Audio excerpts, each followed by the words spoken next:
Hey, I'd like to welcome you to another episode of Mission Matters. My name is Adam Torres, and if you'd like to apply to be a guest on the show, just head on over to missionmatters.com and click on Be Our Guest to apply.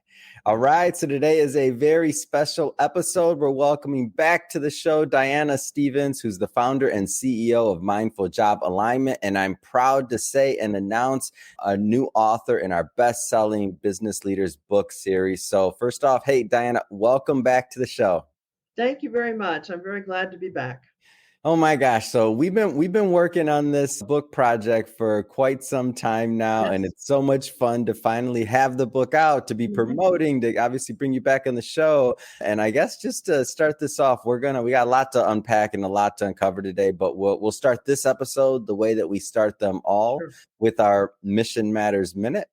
So, Diana, we at Mission Matters, we amplify stories for entrepreneurs, executives, and experts. That's our mission.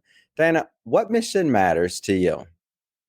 Well, what really matters to me, Adam, is that people, when they're in a career transition, either making that decision to make a transition from a job they're in or that they find themselves unexpectedly out of work, it's Hmm. to really help them and reassure them that that process does not have to devastate them and hurt them, that there is emotional support and help for those transitional periods in their life. And it's really a passion project for me. So I'm very glad to be here.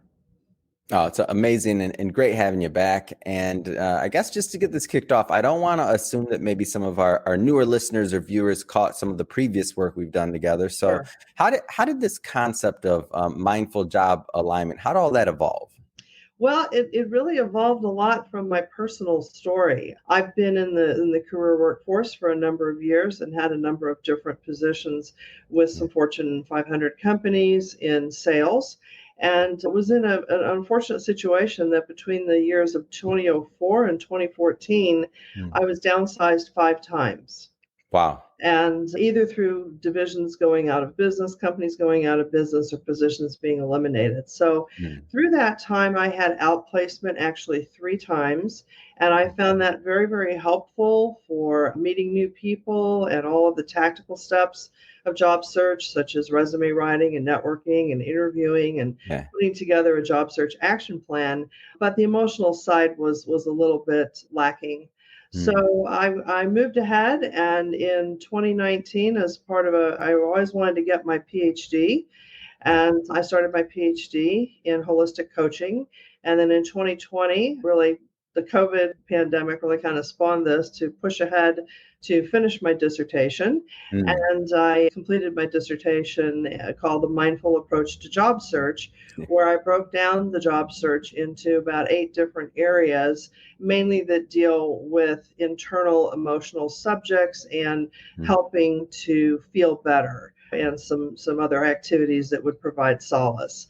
Hmm. So I received my PhD in 2021, and then have been moving forward with creating content, and was very, very excited when your book opportunity came along, because I thought, let's start at the beginning Yeah. with this understanding the grief caused by these transitions and what we can do to overcome that grief and start putting a plan together to move forward, because these really are life transitions, and Yeah. sometimes these transitions can occur when other things are happening in one's life. In my particular situation, I had a 16-year ordeal with my mother. She had Alzheimer's. I also had a personal health challenge during that time, and not to mention, what happens during transition is that there's a tremendous financial consequence Hmm. that occurs, and especially as people are younger, you need those jobs for medical benefits, and then you want to keep contributing to your retirement plans. So it is a challenging time. Yeah. And so a lot of different things that you could have written about. And you mentioned you wanted to kind of start at the beginning. So the name of your chapter, or the title, Understanding the Grief Caused by Career Transitions. Can you tell us, just go a little bit further into why this subject was important and why now? Well, it really is. Job loss does rank up in the top 10 of life Mm. stressors, right there with death of a loved one and Mm. divorce. And people really need to understand what they're going through, and they need to pause for a moment, understand that this is a life changing event, and Mm. take some time to process that internally.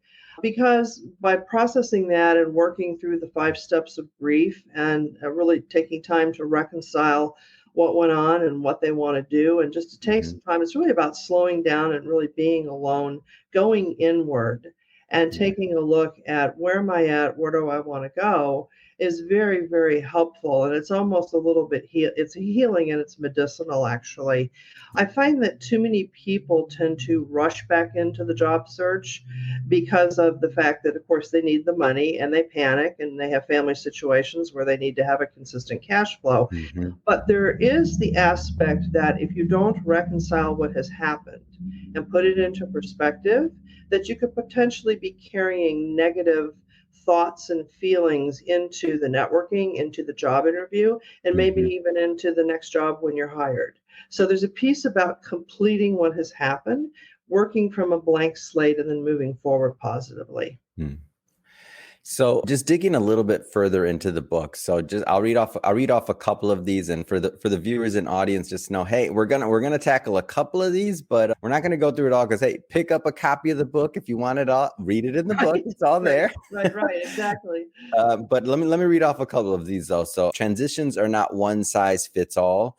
Life disruptors versus life quakes. Job loss and transitions, spiritual changes, and awareness. 7 types of loss. So I want to start with this concept of life disruptors versus life quakes. So tell us Sure. a little bit more about that. Well, this comes from the work that Bruce Feiler has done in his Mhm. book, Life is in the Transitions.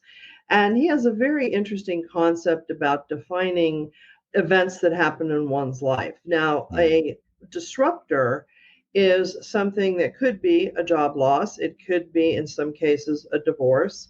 Where it disrupts, it could even be the birth of a new child, Mm. where it disrupts the everyday flow of life, but Mhm. eventually everybody kind of realigns themselves and their lifestyle and they move forward. Yeah. A life quake is much, much more of a life jarring, disruptive event, and it Mm. changes one's life forever. So, in some cases, a death of a spouse, a divorce, a serious accident, a serious illness diagnosis, something like that, where your Mhm. life is completely permanently altered and you have to move on. And sometimes these are enforced changes, sometimes these happen over time, but it's Mm. a really interesting distinction, and I think that it's applied to the job search because for some people this could be a life quake, especially if they're Yeah. a major breadwinner and they need to land quickly, that type of a thing. A Yeah. disruptor, you can adjust and keep moving on. So I thought that was a very interesting concept, and I hadn't really seen that before until earlier this year. So I think it's an important concept to think about. Yeah, no, I think that's, and what I feel like is, and one of the big things I like about what you wrote is that as I read these things, it kind of humanizes some of these changes that we go through. Because as you mentioned in the beginning of this, you said, okay, you in your personal story, in your personal situation, maybe you'd gotten some technical aspects of it. And so it's almost like, okay, the technical side's good, but what about the other side? Like, what about the healing side? What about like the trauma of it? What about, and so by you applying these other things that are accepted in terms of grief to this transition in terms of job searches and things like that, when you're downsized and all these other things, like, to me, it lets me know. And I was like, oh, I could look back at times in my life where I'd be like, oh, like I wasn't the only one at that time. I was like feeling like, oh my gosh, this is the, end of the world. Like, especially when you're young, Oh, especially when yes. you're really young and you maybe haven't, I shouldn't stereotype, maybe other young people deal with things differently. But when I was young, I was like, oh my gosh, the sky is falling. I'm like, will there ever be another, whatever it was, right? So it really humanizes this all, right? Yes. It is a very human issue. I mean, and it's out there all over the place, Mhm. and it will consistently happen. Mm. The days of, I think, in our workforce nowadays, the days of Mhm. working in one career for Mhm. 35 plus years and getting that gold clock or gold watch at your Yeah. retirement party, those days are not around. I read that the average tenure in the job Mhm. tenure nowadays is about 3.5 years. Mm. So people have to be mindful on both sides, Yeah. companies and employees, and make the most of the time and keep a plan out there, keep Mhm. keep active, in whatever industry people are in, Yeah. publish articles, be a thought leader, do whatever you can to learn additional skills to be Mhm. enhancing yourself. That all helps keep things stable. Hmm. You also write about spiritual changes and awareness. So as we talk about like this, what was your goal for the reader in this section? I think my goal was for people to take a look at the spiritual side of Mhm. this, because when you take a look at different people, okay, you Yeah. might know different people in your life, you might even have relatives that have never ever gone through this. Why do some people go through this and multiple times, and other Yeah. people never go through this? And I do think there is a spiritual aspect to that, about Hmm. calling and purpose, that Yeah. perhaps when we are not in our right livelihood, we are then called, sometimes in a jarring manner, Hmm. to make a transition into something new. Hmm. And I just read an interesting article on that online earlier this week about that as you start to ignore the signs that come, Hmm. the signs that will keep coming will become more and more jarring. And Hmm. then eventually a crisis erupts. Hmm. So it's about being mindful and being conscious to what's going on. And that's something that takes a little bit of a muscle to develop, because I think in our busy lives nowadays, everyone is so busy Yeah. rushing around, just doing the basic tasks and whatnot, that the idea of deep introspection and spirituality is not always there. And I'm a big advocate for putting structures in place and Yeah. practices that one can relate to in place. Any tips like when you talk about structures, like I'm just, any tips or thoughts on like how to do that if somebody's watching this and they're like, hey, like, well, I'm not the best at this. Like, how can I get better? Well, I have actually an 8-part process, which I won't go into the whole process here because I want people to read more of the book and Yeah. check out my website. But I think one of the first thing we've been talking about is processing the transition. Hmm. And then the second piece of that is really taking time to create space Hmm. in your home, or maybe have a favorite place outside that you can go be alone, Hmm. contemplate and meditate, and just Hmm. think about what is going on, what do you want. Take maybe a small journal to take Hmm. some notes about what you want to do and what you want to do next. That's part of that. I also recommend gratitude journaling on a daily basis, Oh because yeah. believe it or not, even when you're middle of a job crisis, you can be very, very thankful for the roof over your head, the food you're eating, and the clothes on your back.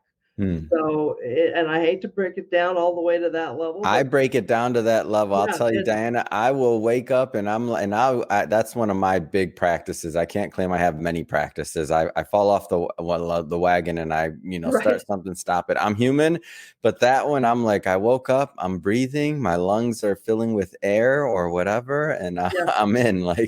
I start at the very, very basic and go from there. right. And it's important. And I think it's important because I've known some people who this has hit very, very hard and they didn't have Yeah. a place to live for a while. So gratitude is very, very important. I think spiritual reading is also very important, whatever that means to someone. I Mhm. read a mix of things, and I happen to like Eastern philosophies a lot. I think they're very simple, easy Yeah. to understand. There's a lot of books out there on self-help and things like that people can read as well. And there's another piece to this that I think is Mhm. is is very important for people, is to think about incremental income. How Hmm. can you get in some incremental income while you're in transition? Do you Yeah. have a hobby you can monetize? Do you have a talent? Anyone who speaks a second language or third language fluently, you have a Hmm. built-in one right there with interpreting. And my Hmm. point on this is, I think if you keep busy, you keep out into the community and you keep going, it tends, number one, it lessens the stress. And Yeah. number two, you meet more people and you never know where your next position is going to come from.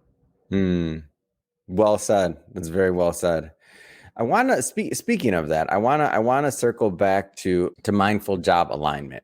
So how does your company help job seekers with really the emotional slash kind of like the stress side of the job search? Like how does your company do that?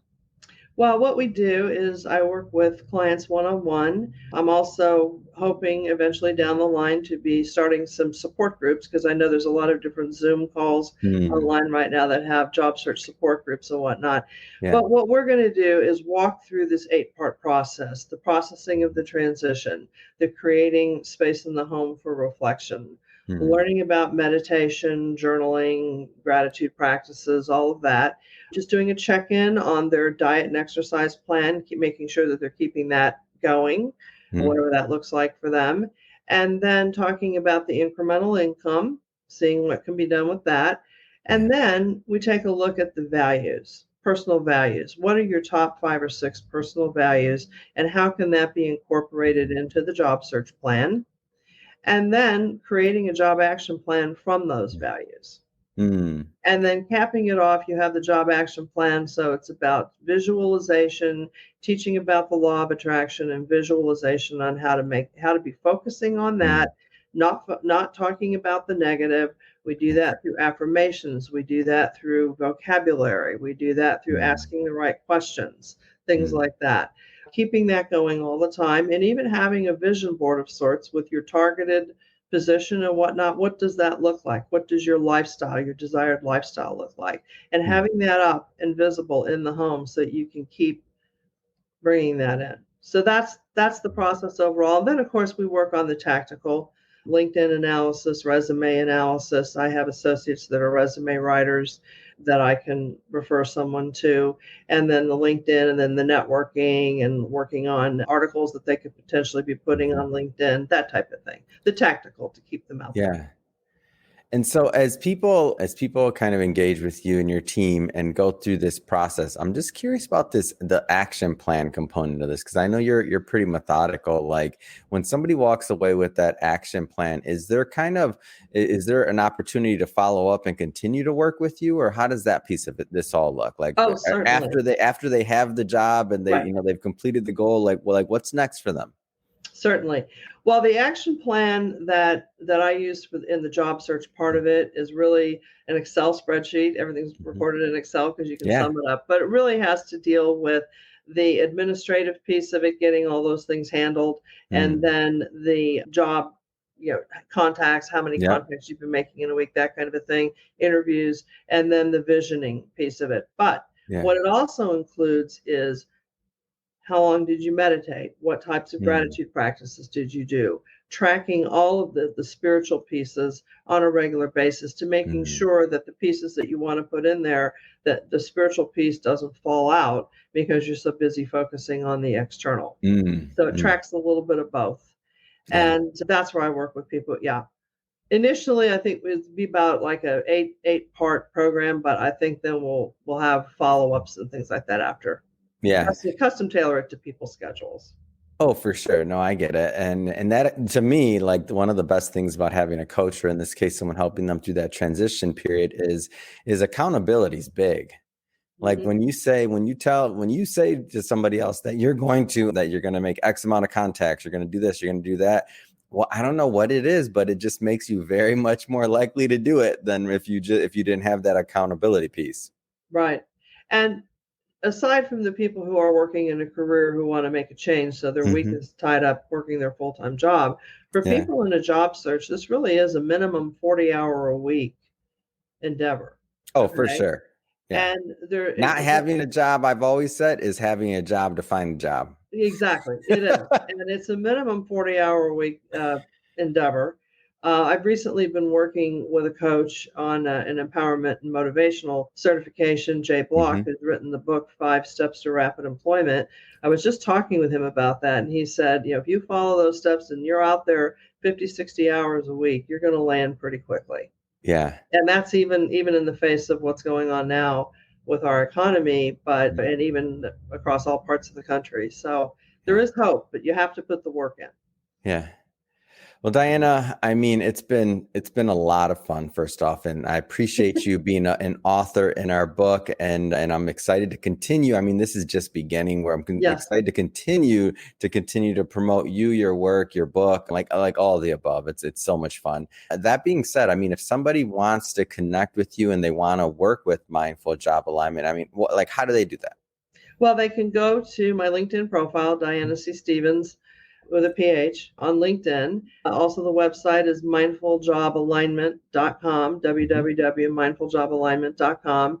And they can take a look at the blogs that I have up there. I've got a number of them on initial job search, top 10 things to do if you're downsized, and some Mhm. philosophies that are Zen philosophies around transitions and whatnot. So, the best way to reach out to me is that way. Send me an email, message me on LinkedIn, and Yeah. happy to have a chat.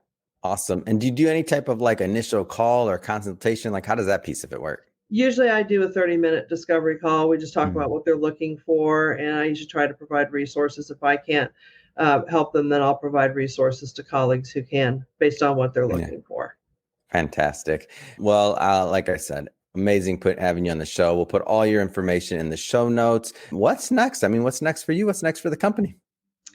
I'm going to really focus on content and want to expand out on this chapter. I want to expand out and write Oh, chapters, hopefully, and really put content together for blogs and mhm. be very, very much an information resource for the Yeah. subject, which is going to take more research and everything. Yeah. So, I love that. That makes me smile from ear to ear yeah. because I know that you're a researcher. I know where your Mhm. heart's at. I know your passion for content. And when individuals like yourself put in like hard work and create that content, like the greater good, I feel benefits from it. So congrats on everything. And I'm Thank you. excited to continue to get your message out there. And speaking of the audience, so for everybody that's tuning in or listening to this on our podcast, if you've never been or listened to a Mission Matters episode, we're all about bringing on business owners, entrepreneurs, executives that are mission based. We have them share their message, what they're doing, and then we put that content out for the greater good. So if that's the type of content that sounds interesting or fun or exciting to you, we welcome you. Hit that subscribe button. If you haven't already, hit the subscribe button. We have many more mission-based individuals coming up on the line, and we don't want you to miss a thing. Diana, thank you so much. Until the next time we get to work together. Thanks again. Thank you very much.